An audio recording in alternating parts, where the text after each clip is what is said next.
ইজতানিবুস সাবাল মুবিকাত, 7টা ধ্বংসাত্মক অপরাধ থেকে তোমরা বাঁচবা। কয়টা ধ্বংসাত্মক অপরাধ? 1 নাম্বার শিরকু বিল্লাহ, আল্লাহর সাথে শিরিক করবা না, আল্লাহর সাথে ভুলেও শিরিক করবেন না। আল্লাহর সাথে শিরিক করা এটা সবচাইতে বড় অপরাধ। সহিহ বুখারী হাদিস নাম্বার 2653 নাম্বার হাদিসের বর্ণনা।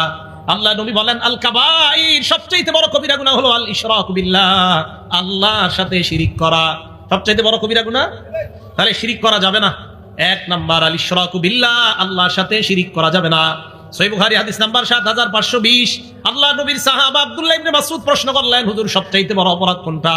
আল্লাহ নবী জবাব দিলেন, আনতা জাআলা লিল্লাহি নিদ্দান ওয়া হুয়া খালাকাক, আল্লাহ তোমারে বানাইলেন, তুমি আল্লাহর সাথে কাউকে শিরিক করলা, এটা সবচাইতে বড় অপরাধ। সহিহ বুখারী হাদিস নাম্বার 6861। এই হাদিসে নবীজিকে এক সাহাবা প্রশ্ন করলেন, সবচাইতে বড় অপরাধ কোনটা? আল্লাহ নবী জবাব দিলেন, আনতা দুআ লিল্লাহি নিদ্দান ওয়া হুয়া খালাকাক, তুমি আল্লাহর সাথে শিরিক করা অথচ আল্লাহ তোমাকে বানাইলেন। মুসলিম শরীফ হাদিস নাম্বার 5018। ক্বালা রাসূলুল্লাহ সাল্লাল্লাহু আলাইহি ওয়াসাল্লাম, আল্লাহ নবী বলেন, লাআনাল্লাহ, ওই ব্যক্তিকে আল্লাহ অভিশাপ দেয়, মান লাআনা ওয়ালিদা, যেই ব্যক্তি তার বাবা মাকে অভিশাপ দেয়। কোন সন্তান তার বাবা মাকে অভিশাপ দেয়, আল্লাহ তার অভিশাপ দেয়। 2 নাম্বার, ওয়া লাআনাল্লাহ মান যাবাহা লিগাইরিল্লাহ, আল্লাহ ছাড়া অন্যের নামে পশু জবাই করলে ওই ব্যক্তিকে আল্লাহ অভিশাপ দেয়। আল্লাহ ছাড়া অন্য কারো নামে পশু জবাই করা শিরিক। বলেন সবাই কি? আল্লাহ ছাড়া কারো নামে পশু জবাই করা কি? শিরিক। আল্লাহ বলেন, ফাকুলু মিম্মা যুকিরা রাসমুল্লাহ, খাও ওই পশুর গোশত যেই পশু জবাই করার সময় আল্লাহর নাম না হয়। সূরা আনাম আয়াত নাম্বার 118। খাও না ওই গোশত, সূরা আনাম আয়াত নাম্বার 121। ওয়ালা তাকুলু মিম্মা লাম ইযকার ইসমুল্লাহ, ওই পশুর গোশত খাও না যেই পশু জবাই করার সময় আল্লাহর নাম নেওয়া হয় নাই। ওই পশুর গোশত খাও যেই পশু জবাই করার সময় আল্লাহর নাম নেওয়া হয়েছে। যেই পশু জবাই করার সময় মুহাম্মদ রাসূলুল্লাহ সাল্লাল্লাহু আলাইহি সাল্লামের নাম নেওয়া হয়েছে। যেই পশু জবাই করার সময় খাজা মুঈনুদ্দিন চিশতি রাহমাতুল্লাহর নামে জবাই করা হয়েছে। যেই পশু জবাই করার সময় আব্দুল কাদের জিলানীর নামে জবাই করা হয়েছে। যেই পশু জবাই করার সময় শাইখুল হাদিসের নামে জবাই করা হয়েছে। যেই পশু জবাই করার সময় মুফতি আমিনীর নামে যদি জবাই করা হয়, এই পশুর গোশত খাওয়া হারাম না হালাল? হারাম। তাহলে নবীর নামেও কোনো পশু জবাই করা হারাম। পশু জবাই হবে কার নামে? আল্লাহর নামে। কি কথা মনে থাকবে? তাহলে মানুষের নামে পশু জবাই করা হারাম। এই খিচুড়ি আপনাদের মাঝে বিলাইলে খাবেন না, হারাম।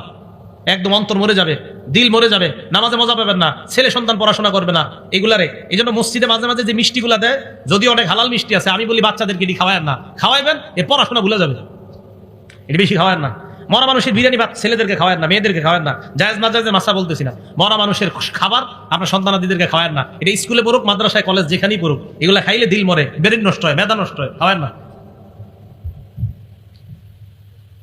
আল্লাহর নামে যা জবাই করা হয় সেটা খাও, আল্লাহর নামে যা জবাই করা হয় না সেটা খেও না। তাহলে আসেন আবার বুখারী শরীফের 2766 নাম্বার হাদিস, 7টা অপরাধ থেকে বাঁচো। 1 নাম্বার শিরিক করা। 2 নাম্বার সিহরু, জাদু করা থেকে বাঁচো। জাদু কাউকে করবো না, অন্য কেউ যেন জাদু না করে আমল করা। ফজরের পর 3 বার কুল হু আল্লাহ, 3 বার কুল আউযু বিরাব্বিল ফালাক, 3 বার কুল আউযু বিরাব্বিন নাস। মাগরিবের পর 3 বার কুল হু আল্লাহ, 3 বার কুল আউযু বিরাব্বিল ফালাক, 3 বার কুল আউযু বিরাব্বিন নাস। বিছানায় যখন যাবেন 3 বার কুল হু আল্লাহ, 3 বার কুল আউযু বিরাব্বিল ফালাক, 3 বার কুল আউযু বিরাব্বিন নাস। পড়ার পর হাতে ফু দিবেন, শরীর মুছবেন, এই সামনে এভাবে মুছবেন শরীর। তাহলে ফজরের পর, মাগরিবের পর বিছানায় গেলে কুল হু আল্লাহ কয়বার? ফালাক, নাস। আর কোন নামাজের পর? মাগরিব। ফজর, মাগরিব, বিছানা। বলেন ফজর, মাগরিব, বাকি রইল কয় ওয়াক্ত নামাজ? যোহর, আসর, এশা। যোহরের পর কুল হু আল্লাহ একবার, কুল আউযু বিরাব্বিল ফালাক একবার, কুল আউযু বিরাব্বিন নাস একবার। আসরের পর কুল হু আল্লাহ একবার, কুল আউযু বিরাব্বিল ফালাক একবার, কুল আউযু বিরাব্বিন নাস একবার। এশার পর কুল হু আল্লাহ একবার, কুল আউযু বিরাব্বিল ফালাক একবার, কুল আউযু বিরাব্বিন নাস একবার। এবার আমি নামাজের নাম বলবো, আপনারা সংখ্যা বলবেন। বলেন যোহরের পর কয়বার করে? মাগরিবের পর কয়বার করে? ফজরের পর, বিছানায়, এশা একবার। বাচ্চা যারা তারা তো পারে না, আপনি আমলটা করে বাচ্চার শরীরে ফু দিবেন। একটু পরে বিছানায় যাবেন, বাচ্চারে আপনি ফু দেন। সকালবেলা বাচ্চা স্কুলে যায়, মাদ্রাসায় যায়, মা যারা আছেন আপনারা আপনার বাচ্চাকে এইগুলা পরে ফু দেন। ফু দেওয়ার সময় বাচ্চার মুখ দিয়ে বলান, পরেন আমার সাথে, বিসমিল্লাহ তাওয়াক্কালতু আলাল্লাহ লা হাওলা ওয়ালা কুওয়াতা ইল্লা বিল্লাহ। আপনার বাচ্চারে আপনি মুখ দিয়ে বলায়া এটা বলে পাঠান। স্কুল থেকে আসার আগ পর্যন্ত, মাদ্রাসা থেকে আসার আগ পর্যন্ত আল্লাহ নিজ জিম্মায় এই বাচ্চাকে হেফাজত করে আবার আপনার কাছে পৌঁছাবে। এগুলো আমাদের আমল। তাহলে মনে থাকবে না? তাহলে জাদু থেকে বাঁচার জন্য আমলগুলা করব। আল্লাহ আমাদেরকে তৌফিক দান করেন। 1 নাম্বার শিরিক করব না। 2 নাম্বার জাদু করা যাবে না। 3 নাম্বার ওয়াকাতুন নাফসিল্লাতী হারামাল্লাহু ইল্লা বিল হক, অন্যায়ভাবে কাউকে হত্যা করা যাবে না। 4 নাম্বার আকলুর রিবা, সুদ খাওয়া যাবে না, এই যে সুদ। 5 নাম্বার আকলু মালিল ইয়াতীম, এতিমের সম্পদ অন্যায়ভাবে ভক্ষণ করা যাবে না। আপনাদের এলাকায় এতিমের সম্পদ ভক্ষণ করে কিভাবে? 2 ভাই, এক ভাই মারা গেছে, ওই ভাইয়ের 3টা সন্তান, ভাতিজা ভাতিজিরে লালন পালন করে এই আশায় একটু বড় হইলেই বালেগ হওয়ার পর কলমের গুতায় তোদের সম্পদ সব আমি কবজা করব। এরকম পশু মার্কা আচরণওয়ালা কিছু লোক সমাজে পাওয়া যায়, যারা সম্পদ ছিনিয়ে নেওয়ার জন্য এইভাবে ব্যতিব্যস্ত হয়ে থাকে। আল্লাহ বলেন এরা পেটের মধ্যে ইয়াকুলুনা ফি বুতুনিহিম নারা, আগুন ঢুকায়, আগুন। আল্লাহ আমাদেরকে এই আগুন খাওয়া, এতিমের মাল খাওয়া মানে আগুন খাওয়া থেকে হেফাজত করেন। 5 নাম্বার। 6 নাম্বার তাওয়াল্লি ইয়াউমাজ যাহফি, জিহাদের ময়দান থেকে পলায়ন করা যাবে না। 7 নাম্বার ওয়াকসফুল মুহসানাতিল মুমিনাতিল গাফিলাত, সতীসাধী নারীকে মিথ্যা অপবাদ দেওয়া যাবে না। এই 7টার মধ্যে সুদের কথা আছে না নাই? তাহলে সুদ খাওয়া দুনিয়া ধ্বংস হওয়া, আখিরাত ধ্বংস হওয়া। আল্লাহ আমাদের সকলকে সুদ থেকে বেঁচে থাকার তৌফিক দান করেন। মনে আসেনি সিরিয়াল? 1 নাম্বার সুদ খাওয়া, আল্লাহ নবীর সাথে যুদ্ধের ঘোষণা দেওয়া। 2 নাম্বার সুদ খাওয়া মানে কিয়ামতের ময়দানে পাগল অবস্থায় ওঠা। 3 নাম্বার সুদ খাওয়া মানে আপনার গলার মধ্যে ফাঁস লাগায় রাখছে মনে হবে এমন অবস্থায় ওঠা। 4 নাম্বার সুদ খাওয়া এলাকার জন্য আল্লাহর আযাব বৈধ করা। 5 নাম্বার সুদ খাওয়া মানে এলাকার মধ্যে খাদ্যের অভাব দেখা দেওয়া, ফসলে বরকত না হওয়া। 6 নাম্বার সুদ খাওয়া পেটটা বিশাল বড় বাড়ির মতো হওয়া, পেটের মধ্যে সাপ দেখা যাওয়া। 7 নাম্বার সুদ খাওয়া আপন মায়ের সাথে ব্যভিচার করা।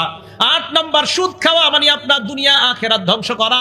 9 নাম্বার সুদ খাওয়া মানে কিয়ামত পর্যন্ত রক্তের নদীর মধ্যে সাঁতার কাটতে থাকা। কিসের নদী? জোরে বলেন কিসের নদী?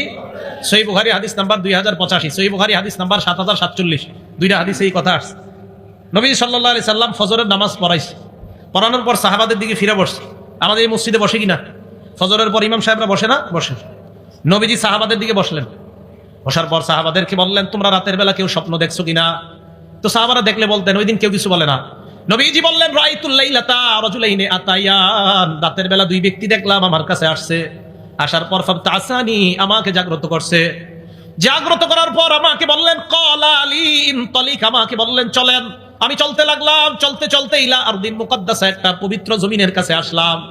এই জায়গায় হাদিসটা সংক্ষেপে, এটা মজার হাদিস, ওলামায়ে কেরাম জানেন। এরপরে বলছি 7047 বুখারী শরীফের হাদিসটা পড়ে নেবেন, অনেক মজা পাবেন। 7 শ্রেণীর অপরাধী, 6 শ্রেণীর অপরাধীর ব্যাপারে বলা হয়েছে, আরেক শ্রেণীর ব্যাপারে বলা হয়েছে, খুব সুন্দর কথা।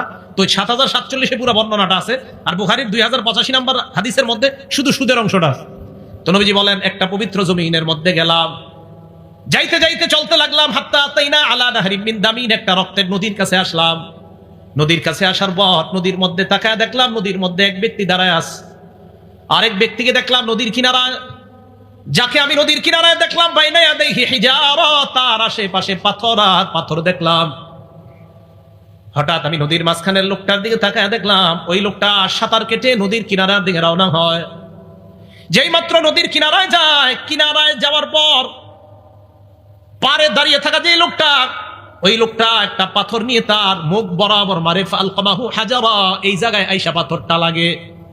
লাগার পর রদ্দাহু হাইসু কানা, পাথর লাগার পর সাঁতারকারী লোকটা আবার আগের জায়গায় চলে যায়, আবার সাঁতার কাটে, আবার পাথর মারে, আবার যায়। হাদিসে আল্লাহ নবী বলেন কুল্লামা জা আলিয়াখরুজা, যতবার বের হতে চায়, রাবাল্লাযী আলা শাত্তিন নাহরি হাজারান, ওই ব্যক্তি একটা পাথর নিয়ে তার মুখের মধ্যে মারে আর বারবার নদীর মাঝখানে যায়। আমি প্রশ্ন করলাম এই লোকটাকে বারবার সাঁতার কাটে নদীর কিনারায় যাইতে পারে না। আল্লাহ নবীকে ওই 2 ফেরেশতা জবাব দেয় আকিলুর রিবা ইয়া রাসূলুল্লাহ, এরা হলো সুদখোর, কিয়ামত পর্যন্ত সাঁতার কাটবে, কিয়ামতের আগে নদীর কিনারায় উঠতে পারবে না।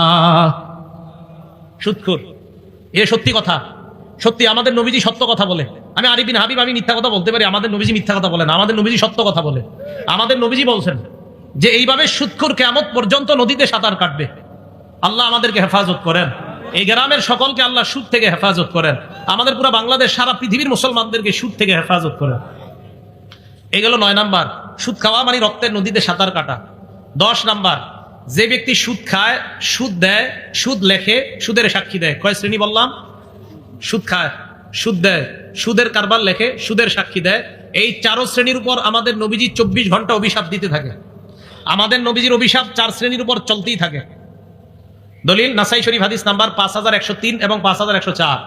আন আলী ইবনে আবি তালিব রাদিয়াল্লাহু তাআলা আন আন্না নবী সাল্লাল্লাহু আলাইহি ওয়াসাল্লাম লানা আকিলা রিবা ওয়া মুকিলা, নবীজি সাল্লাল্লাহু আলাইহি ওয়াসাল্লাম আকিলার রিবা, যে ব্যক্তি সুদ খায় তার অভিশাপ দেয়। ওয়া মুকিলা, যে সুদ দেয় তাকে অভিশাপ দেয়। ওয়া কাতিবা, যে সুদের কারবার লেখে তাকে অভিশাপ দেয়। কি করে? 3 নাম্বার, যে কি করে? সবাই বলেন 3 নাম্বার, যে কি করে? কোথায় চাকরি করা জায়েজ আমি বলবো না, জায়েজ বা না জায়েজ। যে সুদের কারবার লেখে তাকেও নবী অভিশাপ দেয়। আবার বলছি, যে সুদের কারবার লেখে, জোরে বলেন, হয় নাই, আরো জোরে, তাকেও নবী অভিশাপ দেয়। এগুলো 3 নাম্বার। 4 নাম্বার, ওয়া শাহিদা, সুদের সাক্ষী যে দেয়। আপনাদের এলাকার একজন আরেকজনকে 5 লাখ টাকা দিয়েছে, 10 জনের সাক্ষী রেখে বাজারে নিচে নাস্তা করাইছে 500 টাকা। করানোর পর তোরা সাক্ষী থাক, আমি তাকে 5 লাখ টাকা দিলাম, 1 বছর পর এই 5 লাখে 1 লাখ টাকা আমাকে সুদ দিবে। 10 জন মাত্র 500 টাকার নাস্তা করলেন, সুদের টাকাটা ছুঁয়েও দেখলেন না, খাইলেন না।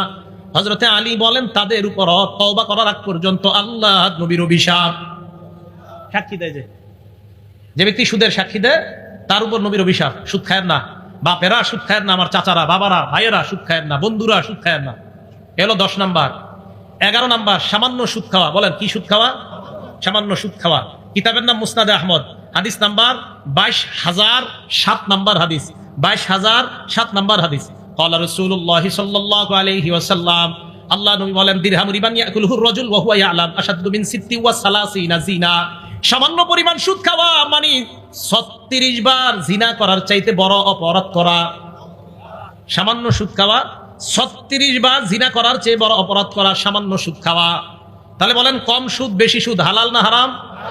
12 নাম্বার, 4 শ্রেণী এমন, যেই 4 শ্রেণীকে জান্নাত না দেওয়া আল্লাহর হক। মানে আমি আল্লাহ নবীজি সাল্লাল্লাহু আলাইহি ওয়াসাল্লাম বলেন যে আল্লাহ পাক রব্বুল আলামিন, যে আল্লাহ নিজের উপর অবধারিত করেন যে আল্লাহ বলবেন আমি এই 4 শ্রেণীতে জান্নাত দিব না। কয় শ্রেণী? আল্লাহ বলবেন যে আমি আল্লাহ এই 4 শ্রেণীর জান্নাত না দেওয়াটা আমার উপর অবধারিত করলাম। কিতাবের নাম আল মুস্তাদরাক লিল হাকিম, হাদিসের কিতাব, হাদিস নাম্বার 2260 ক্বালা রাসূলুল্লাহ সাল্লাল্লাহু আলাইহি ওয়াসাল্লাম, আল্লাহ নবী বলেন, আরবাউন হাক্কুন আলাল্লাহ আল্লাহ ইদখিলাহুমুল জান্নাহ ওয়া লা ইউযিকুহুম নাঈমাহা। 4 শ্রেণী এমন, যে 4 শ্রেণীকে আল্লাহ জান্নাতে প্রবেশ করাবে না, তাদেরকে জান্নাতের নিয়ামত আল্লাহ ভোগ করতে দিবে না।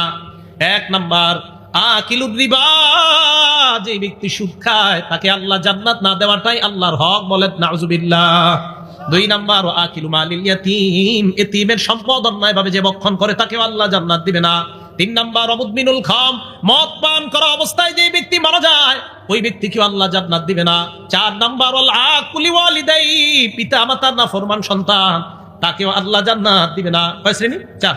সুদখোর, এতিমের সম্পদ ভক্ষণকারী, মা বাবা নাফরমান সন্তান, মদ পানকারী, এদেরকে জান্নাত না দেওয়াটাই আল্লাহর হক। মনে থাকবে কথাগুলা, শেষ হয় নাই কিন্তু, একটু আবার শুনেন তাহলে। 1 নাম্বার, সুদ খাওয়া, আল্লাহ নবীর বিরুদ্ধে যুদ্ধের ঘোষণা দেওয়া, সূরা বাকারা আয়াত নাম্বার 278। 2 নাম্বার, সুদ খাওয়া, কিয়ামতের ময়দানে পাগল অবস্থায় ওঠা, সূরা বাকারা আয়াত নাম্বার 275। 3 নাম্বার, সুদ খাওয়া, কিয়ামতের মাঠে ফাঁস লাগানো অবস্থায় ওঠা, উমদাতুত তাফসীর 1 নাম্বার খণ্ড 330 নাম্বার পৃষ্ঠা।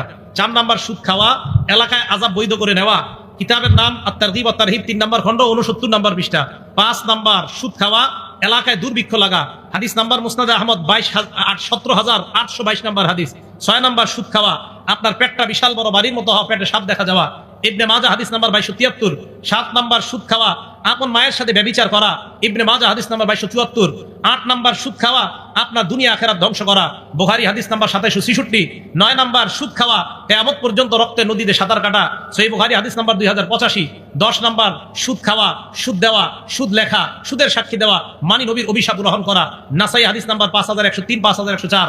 11 নাম্বার, সামান্য সুদ খাওয়া, 36 বার ব্যভিচারের চেয়ে বড় অপরাধ করা, মুসনাদে আহমদ হাদিস নাম্বার 22007। 12 নাম্বার, সুদ খাওয়া, আল্লাহর জান্নাত থেকে বঞ্চিত হওয়া, আল মুস্তাদরাক লিল হাকিম 2260 নাম্বার হাদিস। এবার আরেকটা হাদিস শুনেন, আবু দাউদ শরীফ হাদিস নাম্বার, আমি সংখ্যা বলবো আপনারা বলবেন তো কি হয়। 3 3 3 1 কত হয়েছে? 3331। সুন্দরভাবে বল, 3331 বলেন তো। 31। 4 স্টলের সামনে বসে আগামীকাল থেকে আর গীবত শেখাতে হবে না, এই সুদ নিয়ে আলোচনা হবে। একজন আরেকজনকে বুঝাইবেন যে হুজুরে কালকে একটা সংখ্যা শিখাইছে, আবু দাউদ শরীফের হাদিস শিখাইছে, কি এখন থেকে আমাদের চাপাবাজি আর চলবে না। আমাদের আলোচনা হবে কি? সুদ নিয়ে, ঘোষ নেওয়া। আমাদের আলোচনা চলবে হাদিসের নাম্বার নিয়ে, কোরআনের আয়াত নিয়ে। আগে আমরা গীবত শেখাত করতাম, এগুলা করবো না। তো কালকে সুদখোরদেরকে বলবেন যে আবু দাউদ শরীফের 3 3 3 1, এইভাবে আপনি বুঝাই দিবেন এই হাদিসে আসছে, নবীজি বলছে এমন একটা জামানা আসবে, লা ইয়াবকা আহাদুন ইল্লা আকালা রিবা, যে জামানায় সব সুদ খাবে। সব কি খাবে? ওয়াইন লাম ইয়াকুলহু, ডাইরেক্ট না খেলো, আসবাহু মিন বুখার, সুদের হাওয়া সবার গায়ে লাগবে। হাওয়া সবার গায়ে লাগবে। হুজুর একটু সামনে আসেন, আপনি যদি একটা অভিনয় দেখাবো এখন, দেখবেন তো এই এলাকায় এটা আছে কিনা। আপনার একটু দাঁড়ান লাগবে না, সামনে আসেন। এই জায়গায় আসলে আপনারা সবাই ওনারা দেখতেছেন, দেখেন আপনারে আমি 1 গুণ্টা জমিন দিছি, 1 গুণ্টা জমিন 1 বছরের জন্য 30,000 টাকা নিছি। 1 বছর পর 30,000 টাকা দিয়ে দিব, জমিন দিয়ে দিবেন। এই 1 বছর আপনি জমিনে চাষাবাদ করছেন, এটাই তো এলাকায় চলে সুদ। এটা কি দেখছেন হুজুর, চেহারা খারাপ হয়ে গেছে সবার। হ্যাঁ এটা সুদ। এই তো আমি বললাম না, সাদা প্রাইভেট কারটার দিকে তাকান সবাই, সাদা দেখছেন। এবার এদিক তাকান, এটা কার আমি জানি না। আমি যদি এটা দিয়ে আইসা থাকি তো গাড়ির নাম্বার হবে 4782 সাথে। এখন শুনেন, মনে করে নেন একটা সাদা প্রাইভেট কার দিয়ে আমি আসছি। এই সাদা প্রাইভেট কারটা ওনাকে 10 দিনের জন্য দিছি, তাকান এদিকে। এই গাড়িটা 10 দিনের জন্য দিছি। কয়দিন? খুব শুনেন, মন দিয়ে শুনেন, কিন্তু এটা খুব জরুরি মাসালা। 10 দিনের জন্য গাড়িটা দিছি। দেওয়ার পরে এই একটু মন দিয়ে শুনতে দেন সবাই। গাড়িটা দেওয়ার পরে 10 দিনের জন্য 10,000 টাকা নিছি, সিকিউরিটি হিসাবে গাড়িটা দিছি। 10 দিন পর 10,000 দিয়ে দিব, গাড়িটা দিয়ে দিব, বা 1 লাখ টাকা নিলাম। এখন ওনার ছেলে কি করছে, বাচ্চা মানুষ, আব্বা আমি একটু গাড়িতে উঠবো, মন চাইছে 10 দিনের মধ্যে। উনিও কি করছে, এই গাড়ির দরজা খুইলা ওনার ছেলেরই নিয়ে একটু বসছে গাড়ির সিটের মধ্যে, একটু কিছুক্ষণ বৈশা আবার নাইমা গেছে। সুদ, এই সামান্য সময় সুদি কারবার করছে। হ্যাঁ, লা ইয়াজুজুল ইনতিফা বিশাইইল মারহুন। ওনার কাছে আমি গাড়িটা বন্ধক রাখছিলাম, এই বন্ধকি জিনিস দিয়ে উপকৃত হওয়া জায়েজ নাই। ওনার কাছে জমিন 1 বছরের জন্য বন্ধক রাখছে, এই বন্ধকি জমিনের মধ্যে চাষাবাদ ফসল করা জায়েজ নাই। যদি করে সুদ, যদি না করে বন্ধক, এটা জায়েজ আছে। কথা বুঝে আসছে?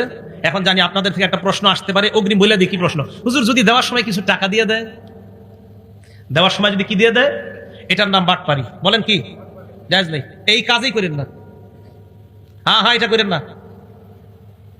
ভাড়া দেন, ভাড়া জায়েজ আছে, ভাড়া জায়েজ। ওনারে আমি জমিনটা দিব 1 বছরের জন্য, 5,000 10,000 ভাড়া নিব, টাকা আর পাবে না। আমি জমিন 1 বছর পরে পেয়ে যাবো, শেষ, টাকা পাবে না। এটা লিজ, ভাড়া, এটা জায়েজ। সবার কি বুঝে আসছে? বিভিন্ন এলাকায় মসজিদের জমিন এইভাবে বছরে লাগায় সুদি টাকা মসজিদে লাগানো হচ্ছে। তাহলে বলেন তো, শেষে যে সুদের কথাটা বললাম, মুসান্নাফে আব্দুর রাজ্জাকে এই জাতীয় একটা সুরত আছে। এক ব্যক্তি আরেকজনে ঘোড়া দিছে, ঘোড়া বন্ধক দেওয়ার পর তো টাকা নিছে বা জানিছে, ওই বন্ধকি ঘোড়ার উপরে উনি একদিন উঠছে। ওঠার পর যিনি দেখছেন আলেম বড় তাবি, উনি বললেন তুমি কি করলা, এটা না বন্ধকি ঘোড়া? হ্যাঁ। তুমি উঠলা কেন? এই তো সুদি কারবার করলাম। বন্ধকি জিনিস দিয়ে উপকৃত হওয়া জায়েজ নাই। কি কথা বুঝে আসছে? বলেন আমার সাথে, বন্ধকি সম্পদ দিয়ে বলেন, আরো জোরে সবাই বলেন, বন্ধকি সম্পদ দিয়ে উপকৃত হওয়া জায়েজ নাই। হ্যাঁ, তাহলে জমিন দিমু, টাকা নিলাম, এই জমিন শুধু ওনার কাছে থাকবে সিকিউরিটি হিসাবে।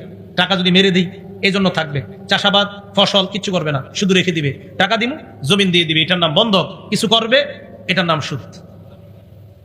আল্লাহ আমাদের সকলকে সুদ নামক ভয়ঙ্কর অপরাধ থেকে বেঁচে থাকার তৌফিক দান করেন। আমরা যে সুদের ভয়াবহ 12টা অবস্থা জানলাম, এই ভয়াবহ 12টা অবস্থার কথা সবাইকে মনে করিয়ে দিব। আল্লাহ পাক রব্বুল আলামিন যা শুনলাম বললাম আমাদের সকলের মাঝে আমরা যেন মুজাকারা করে এই কথাগুলো আমলে নিয়ে সুদি কারবার চিরতরে ছেড়ে দিতে পারি। আল্লাহ তৌফিক দান করেন। আমিন ওয়া আখিরু দাওয়ানা আনিল হামদুলিল্লাহি রাব্বিল আলামিন। আচ্ছা, কেউ আছে কথা বলার? আল্লাহুম্মা সাল্লি আলা মুহাম্মাদ ওয়া আলা আলি মুহাম্মাদ কামা সাল্লাইতা আলা ইব্রাহিম ওয়া আলা আলি ইব্রাহিম ইন্নাকা হামিদুম মাজিদ। আল্লাহুম্মা বারিক আলা মুহাম্মাদ। আপনারা দুরূদ জোরে পড়তেছেন না কেন? পড়েন। হ্যাঁ, বিসমিল্লাহ। আল্লাহুম্মা সাল্লি আলা মুহাম্মাদ ওয়া আলা আলি মুহাম্মাদ। আস্তে আস্তে আস্তে, আপনারা এই দুরূদটা জোরে পড়তেছেন না কেন? একটু থামেন, একটু থামেন। এটা না বলে আমি যদি একটা টান দিতাম, আল্লাহুম্মা, পড়তেন না জোরে? তো এটা যেটা বললাম জোরে বললেন না কেন? সহিহ বুখারী হাদিস নাম্বার 3370। কত? 3370। সাহাবারা নবীজির বললেন আপনার উপরে দুরূদ পড়মু কিভাবে? নবীজি শিখিয়ে দিলেন এইভাবে, পড়েন আল্লাহুম্মা, এই যে সাল্লি আলা মুহাম্মাদ ওয়া আলা আলি মুহাম্মাদ কামা সাল্লাইতা আলা ইব্রাহিম ওয়া আলা আলি ইব্রাহিম ইন্নাকা হামিদুম মাজিদ। আল্লাহুম্মা বারিক আলা মুহাম্মাদ ওয়া আলা আলি মুহাম্মাদ কামা বারাকতা আলা ইব্রাহিম ওয়া আলা আলি ইব্রাহিম ইন্নাকা হামিদুম মাজিদ। নবীজি এই দুরূদটা সাহাবায়ে কেরামকে শিখিয়ে দিয়েছেন। দেখছেন খুব কষ্ট লাগে জানেন? আমি কিন্তু শুরুতে এই দুরূদটা পড়ছি, আপনারা কেউ পড়েন না আমার সাথে। এত খারাপ লাগছে আমার, এত কষ্ট লাগছে, অথচ এটা নবীজি আমাদেরকে শিখিয়ে দিচ্ছে। আর আমরা যেগুলো নিজেরা বানায় পড়ি, এগুলো আমরা কত আওয়াজ দিয়ে পড়ি, ঠিক না? ঠিক না? এই জন্য নবীজি শিখানো দুরূদটা আওয়াজ হইল না। সহিহ বুখারী হাদিস নাম্বার 3370, 3370 নাম্বার হাদিসে এই দুরূদ আমাদেরকে নবীজি শিখিয়ে দিচ্ছে। আল্লাহ আমল করার তৌফিক দান করেন। আলহামদুলিল্লাহি রাব্বিল আলামিন ওয়াল আকিবাতু লিল মুত্তাকিন ওয়াস সালাতু ওয়াস সালামু আলা সাইয়্যিদিল আমবিয়া ওয়াল মুরসালিন ওয়া আলা আলিহি ওয়া আসহাবিহি আজমাইন।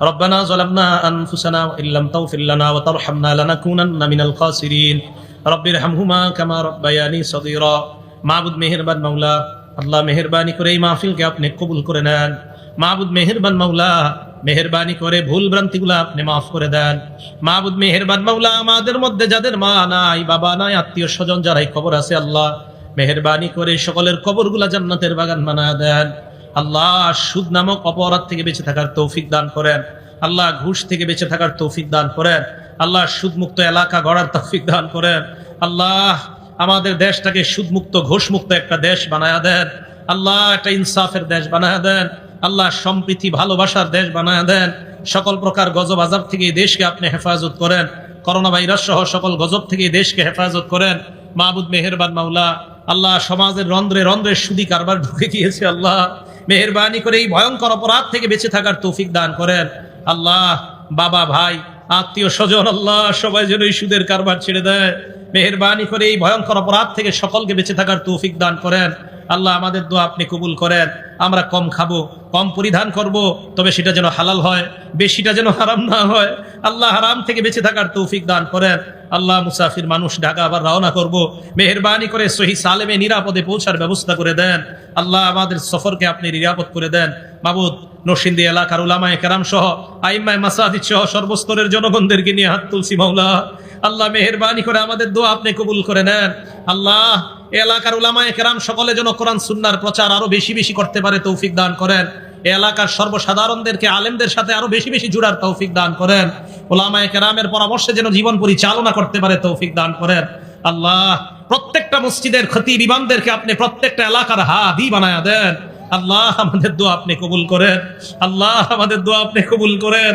আল্লাহ কোরআন সুন্নাহর এই মঞ্চগুলো আপনি পবিত্র বানিয়ে দিয়েন আল্লাহ এই মঞ্চ থেকে কোরআন সুন্নাহর সঠিক কথাগুলো যেন দেশের মানুষ শুনতে পারে তৌফিক দান করেন আল্লাহ রঙ্গ তামাশা থেকে এই মঞ্চ আপনি হেফাজত করেন